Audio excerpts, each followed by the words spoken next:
Have you ever woken up in the morning, reached for the edge of the bed, and felt as if your own body was holding you hostage? Your knees protest, your hands feel stiff, and even twisting the doorknob feels like wrestling with iron hinges. For many over 50, this becomes the unspoken soundtrack of daily life. Creaks, aches, and the quiet fear that things will only get worse. But what if I told you that pain does not have to be the final chapter? That there are real, natural ways to ease arthritis and reclaim joy. My own story and the stories of my patients prove it. I'm Dr. Brian, and welcome to Channel Wellness Blueprint Over 50. Today, I'll share how I reversed my arthritis naturally. Not with miracle pills, but with everyday changes anyone can begin. And these changes, though simple, can transform everything. When I think back to the hardest years of my arthritis, what stands out isn't just the pain itself, but the way food had quietly become part of the problem. I remember sitting at my kitchen table, eating toast and jam with coffee in the mornings, grabbing pastries during hospital rounds and telling myself I was too busy to cook a proper dinner. The truth is, I was feeding my joints the very fuel that kept the fire of inflammation burning. Arthritis, at its core, is inflammation. You can think of your joints like the hinges on a well-loved garden gate. Over time, if those hinges are exposed to rust, every push and pull creates more grinding, more resistance, and more damage.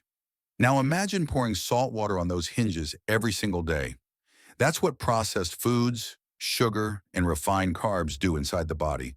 They corrode the hinges, fueling the rust of inflammation.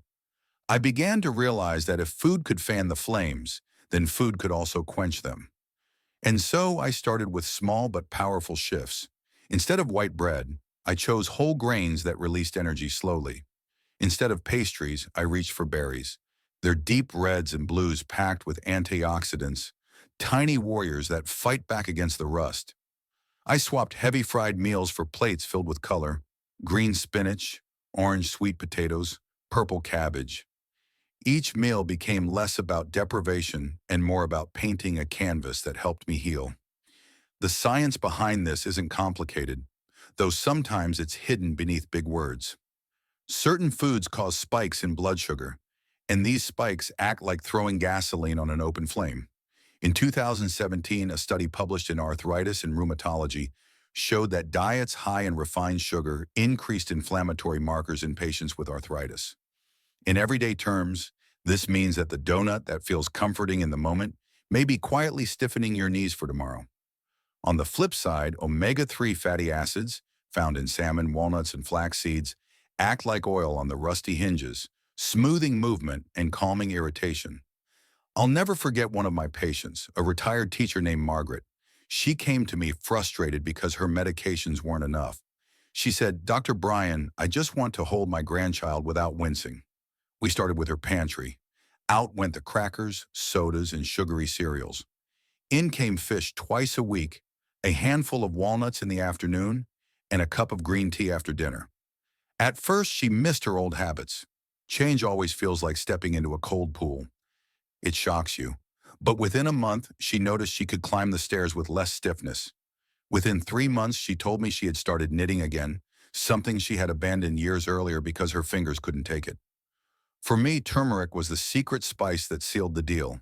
I sprinkled it on eggs, added it to soups, even blended it into smoothies. Its golden color wasn't just pretty, it carried curcumin, a compound with powerful anti-inflammatory effects. Modern research backs this up. A meta-analysis in the Journal of Medicinal Food found that curcumin significantly reduced arthritis pain compared to placebo. It felt like nature's quiet medicine, hidden in a humble root.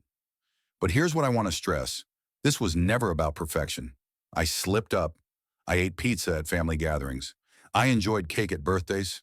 But I never let one meal turn into surrender. Progress, not perfection, was my mantra. Over time, these changes became automatic, like muscle memory. Food, I discovered, is not just fuel. It is information. Every bite whispers instructions to your body: heal or hurt, calm or inflame. And when I began listening to those whispers and choosing foods that spoke healing, my joints responded in kind. The stiffness loosened, the ache softened, and I began to feel energy return. That was the moment I realized The kitchen is often more powerful than the pharmacy. When you're in pain, the last thing your body wants to do is move. I remember mornings when I would sit at the edge of my bed, staring at my shoes, wondering how on earth I would make it through the day when even standing felt like a chore. And yet, what I came to learn is that stillness was my enemy. The less I moved, the tighter and more rebellious my joints became. It was a cruel paradox. The very thing I feared, movement, was the very medicine I needed. Imagine your joints as sponges. If you leave a sponge sitting on the counter untouched, it dries out, becomes brittle, and cracks when you try to bend it. But if you rinse it gently and use it often, it stays pliable and useful. Our joints behave much the same way. Movement circulates fluid that nourishes cartilage, strengthens the muscles around the joints, and prevents the brittleness of stiffness. At first, I started small, a 5-minute walk down the block, moving at a snail's pace. I wasn't chasing distance, I was chasing consistency. Some days, even that was too much, and I stayed inside doing simple range of motion stretches, circling my ankles and flexing my knees. But slowly, day by day, my sponge began to soften. 10 minutes turned into 15. Walks turned into light swims, the buoyancy of water lifting the weight from my joints and giving me back a sense of freedom I hadn't felt in years. Yoga came later, almost by accident. A colleague invited me to a gentle senior yoga class, and I went mostly out of politeness. What I found was transformative. Breathing deeply, stretching slowly, I felt not only my body unwinding, but also my mind. And that's where the second half of this chapter begins. Stress. You see, stress is an invisible villain in arthritis. It's not just a mental state, it's chemical. When we are under stress, our bodies release cortisol, a hormone that in small doses helps us cope. But in constant overflow, it acts like pouring acid onto already sensitive joints. Stress fans the flames of inflammation, making pain sharper and recovery slower. I'll never forget a patient named Harold, a former accountant in his late 60s. He carried his pain like he carried his ledgers, tight, meticulous, never letting anyone see the weight. He told me his knees felt like rusty hinges and that nothing brought relief. When we talked, I realized he was sleeping poorly, worrying constantly about his finances, and holding everything inside. His body was screaming what his words refused to. We worked on two things: gentle Tai Chi, which he practiced 3 times a week in his backyard, and journaling before bed. At first, he resisted. "Doctor, I'm no poet," he chuckled. But I told him it wasn't about poetry. It was about putting the storm on paper so it didn't rattle in his chest. A month later, he came back lighter. Not cured, but lighter. His words, for the first time, "I don't feel like my pain owns me." That's the power of stress management. Meditation, prayer, journaling, slow breathing. All of these aren't luxuries. They are medicine, as real as any pill.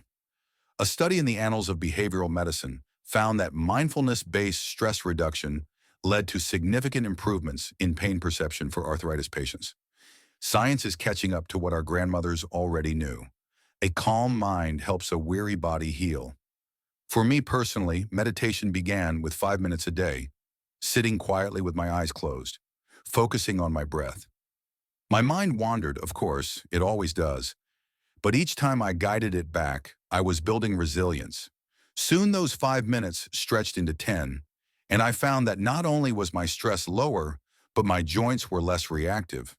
It was as if my body, once constantly braced for battle, could finally relax and repair. Movement strengthened my sponge-like joints, and stress management calmed the invisible fire. Together they became a 1-2 punch against the arthritis that had once defined my days. And the best part? They gave me back not only mobility, but also peace. A sense that I was not a prisoner in my own body, but the keeper of its keys. If diet was the spark that ignited change, and movement was the steady flame that kept it alive, then sleep was the quiet oxygen that made the fire burn clean. For years, I underestimated it. I told myself I could function on 5 or 6 hours, that rest was optional, that fatigue was just part of being busy and getting older. But here's the truth I learned the hard way. Poor sleep was silently tightening the screws of my arthritis. Think of sleep as the night shift repair crew for the body. While we rest, cells are busy mending, inflammation is being dialed down, and hormones are resetting. Without enough sleep, that crew goes on strike. The repairs never get finished, the rust continues to spread, and by morning the pain feels sharper, the stiffness more relentless. Research confirms this. A 2014 study published in Sleep showed that people with arthritis who slept fewer than 6 hours a night reported significantly higher pain and fatigue than those who slept 7 to 8. Sleep isn't a luxury, it's therapy. I began by creating rituals that told my body, it's time to rest. No more screens before bed. The blue light from phones and TVs was like shouting at my brain to stay awake. Instead, I read novels, simple stories that let my mind drift. I dimmed the lights an hour before bedtime, made my bedroom cool and quiet, and resisted the temptation to burn the midnight oil. Within weeks, the difference was unmistakable. I woke up not cured, but refreshed enough to face the day. My joints still ached some mornings, but the edge of the pain was softer, my energy more resilient. One of my patients, Elise, a 72-year-old grandmother, struggled with both arthritis and insomnia. She confessed that her worst nights left her so exhausted she skipped exercise the next day, which only worsened her stiffness. It was a vicious cycle. Together we built her a bedtime routine, chamomile tea, journaling to empty her mind, and leaving her phone in another room. It took time, but slowly her nights lengthened, her mornings became less painful, and her confidence in her own body returned. She once told me, "Doctor, I feel like I've reclaimed a piece of my life I thought was gone forever." But sleep was only half the story. The other half came from nature's quiet pharmacy. Remedies that didn't replace my doctor's guidance, but supported my journey in gentle, powerful ways. Ginger was my first discovery. I added fresh slices to hot water, creating a tea that warmed me from the inside. Ginger contains compounds with strong anti-inflammatory effects, and studies suggest it can reduce arthritis symptoms. To me, it was like sipping liquid comfort, easing both body and spirit. Then came Epsom salt baths. There's something ancient about lowering yourself into warm water infused with magnesium-rich salts. My muscles would relax, my joints would feel less stiff, and for a brief moment, I could almost forget I had arthritis at all. I recommended it to Harold, the accountant I mentioned earlier, and he swore by it after long days when his knees refused to cooperate. Essential oils also found their way into my evening routine. Lavender oil rubbed gently into my temples signaled rest, while peppermint oil massaged into sore joints offered a cooling, soothing relief. Were they a cure? No, but they were allies, small rituals that reminded me healing was not only about grand changes, but also about tender acts of self-care. I must pause here with an important reminder. Natural does not always mean harmless. I always encourage my patients to talk to their healthcare provider before trying new remedies, especially if they're on medications. For me, though, these gentle supports, ginger, baths, oils, became part of my healing landscape. As weeks turned into months, I noticed something profound. My nights grew deeper, my mornings calmer, my joints more cooperative. The combination of restorative sleep and natural aids gave me back a sense of control I thought I had lost forever. Arthritis had once felt like a thief, stealing joy from my daily life. Now I was quietly stealing back what it had taken. One night of good rest, one cup of ginger tea, one soothing bath at a time. And so my journey came full circle.